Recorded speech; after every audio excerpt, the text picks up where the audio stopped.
Hai sahabat ceria, jumpa lagi bersama Pak Cepi. Bagaimana kabar kalian hari ini? Sehat dan tetap semangat belajar di rumah. Ingat, tetap jaga protokol kesehatan.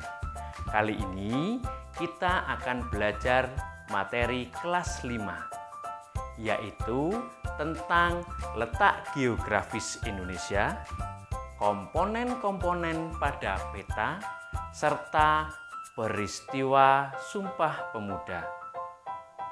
Sahabat, sebelum kita mulai pembelajaran, kita bermain kuis dulu kali ini. Namanya kuis TTTS. T-nya tambah 1. Teka, teki, tidak sulit. Pak Cepi pandu ya, adik-adik. Coba itu adik-adik, ada satu menurun. Ikrar Pemuda pada tanggal 28 Oktober 1928 adalah, ya coba adik-adik diisi di buku tulis. Yang kedua, pulau paling besar di Indonesia adalah, sekarang 3 mendatar. Kabupaten Wonosobo berada di pulau titik-titik. 4 mendatar. Batas selatan Indonesia adalah titik-titik. Di atasnya ada panduan jawabannya. Oke, yang 1 menurun jawabannya Sumpah Pemuda. Yang 2 menurun jawabannya adalah Pulau Papua. 3 mendatar jawabannya adalah Pulau Jawa. 4 mendatar jawabannya Samudra Indonesia. Sahabat ceria, sebelum kita membahas letak geografis Indonesia, kita akan mengenal dulu pulau-pulau besar di Indonesia.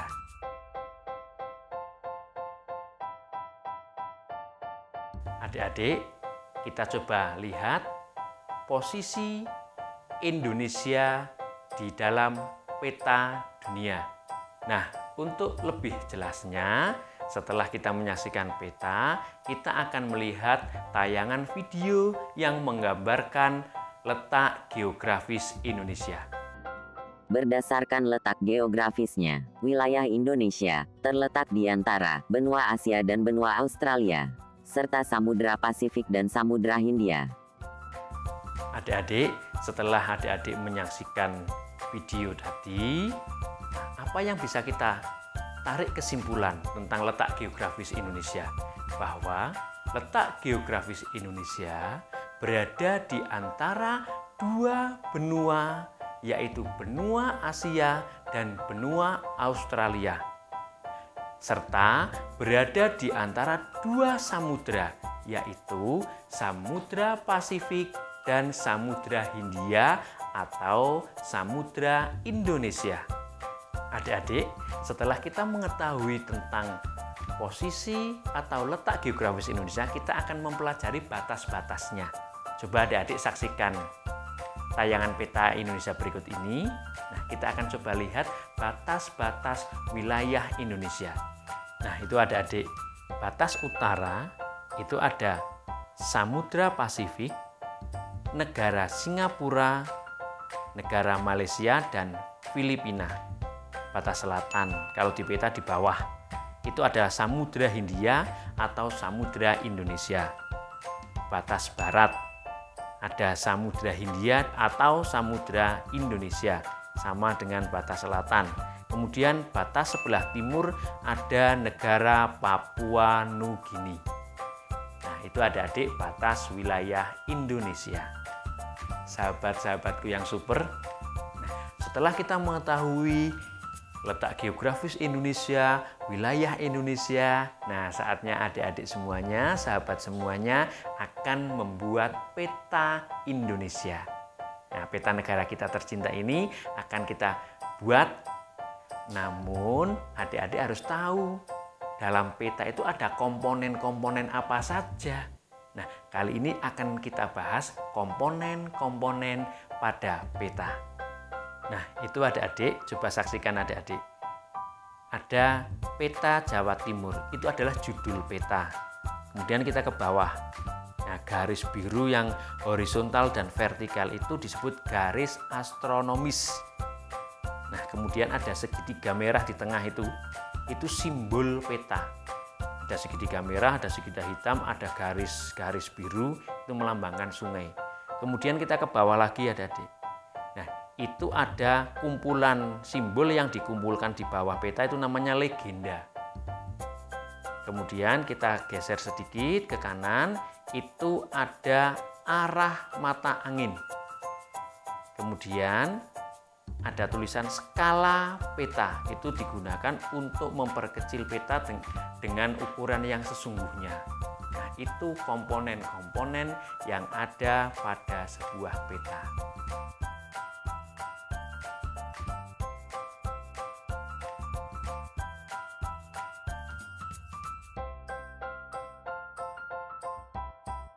Oke, sahabatku yang super, sahabatku yang ceria-ceria. Nah, sudah tahu toh komponen-komponen peta tadi? Nah, saatnya kalian nanti boleh dibantu oleh orang tua kalian membuat peta Indonesia yang bagus dan yang rapi. Sahabat ceria, wilayah NKRI dari Sabang sampai Merauke dipersatukan dengan Ikrar Pemuda Indonesia yang disebut dengan Sumpah Pemuda. Bagaimana terjadinya Sumpah Pemuda? Adik-adik akan menyaksikan video berikut ini. Perkumpulan dan organisasi pemuda memulai upaya untuk menjalin persatuan itu melalui Kongres Pemuda pertama.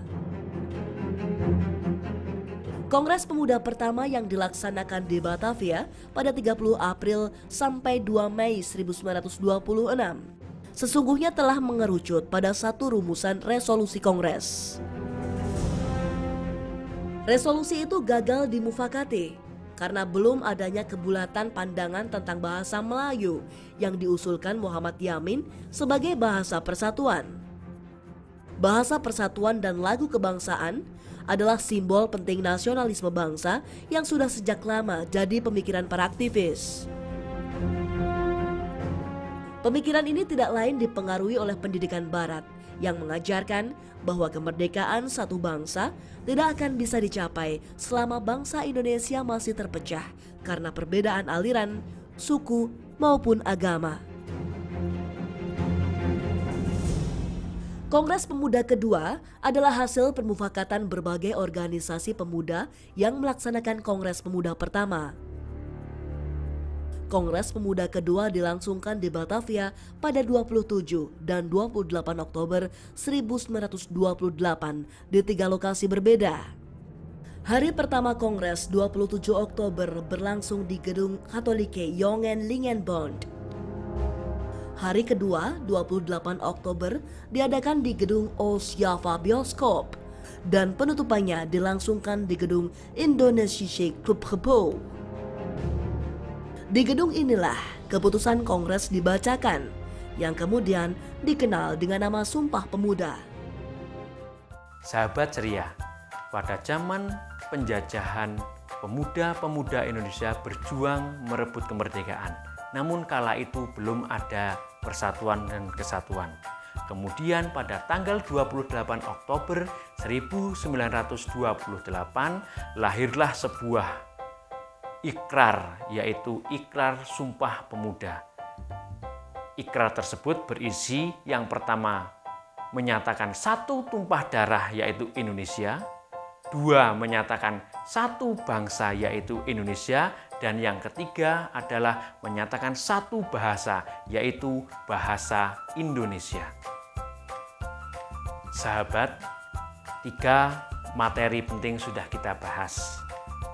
Letak geografis Indonesia, komponen peta, dan peristiwa Sumpah Pemuda. Nah, kali ini untuk menguji pemahaman kalian sejauh mana, ya, Pak Cepi akan memberikan evaluasi dalam bentuk kuis, yaitu kuis TTTS. Ingat, teka-teki tidak sulit.